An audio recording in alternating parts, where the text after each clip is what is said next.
form of astral projection to scan the subject from a distance. Now, there is much to say on the subject of astral projection or remote viewing.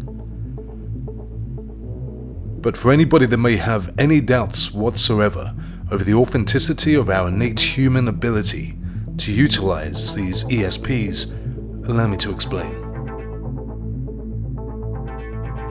Since the dawn of recognizable religion, our species have, in all our various systems of belief, proposed that our physical being is separate from our consciousness, and therefore not governed by time nor distance. First referenced by Buddhist monks around 500 BCE, the concept of distance between objects or beings having any relevance whatsoever was described as separation is simply an illusion for consciousness. For many years now, law enforcement agencies around the world have, on occasion, reached out to psychics for their assistance on their most difficult cases with shockingly accurate results. Cases such as the capture of James Kardich, arrested in 1982 for the serial murders of 2 young women with the help of psychic Nancy Elon Weber.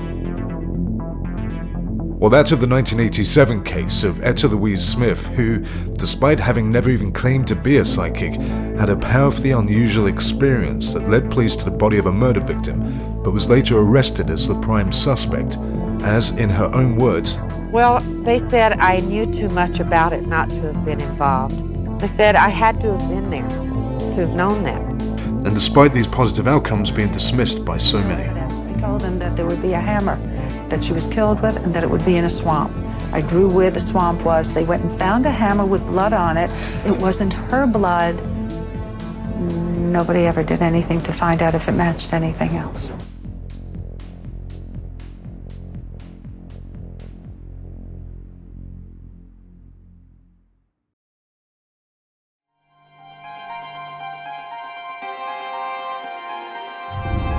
During the Cold War, the USSR was suspected of investigating the use of psychics to infiltrate the US's top-secret projects. The US, therefore, had the CIA green-light what became known as Project Stargate and began its own secret research based at the Stanford Research Institute under Hal Puthoff and Russell Targ. This went on to the tune of some $25 million over a period of 23 years from 1972 and yielded some extraordinary results. Much of the information held by the CIA obviously remains top secret to this day, but some limited information has been made publicly available and released thanks to the Freedom of Information Act, as you can see here in this intelligence document, held in respect of the USSR's own research in psychic abilities using patient volunteers. One particular psychic named Pateko had apparently perfected his method of use.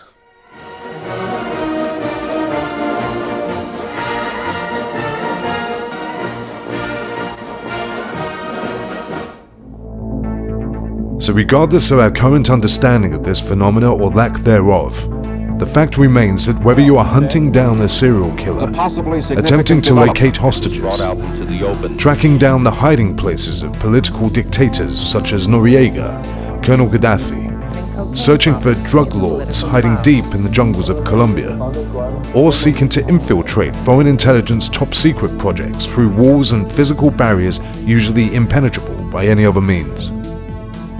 Mix this remote viewing psychic ability with the gift of seeing into the spirit world and communicating to those entities within, and you have the perfect recipe regardless of space-time.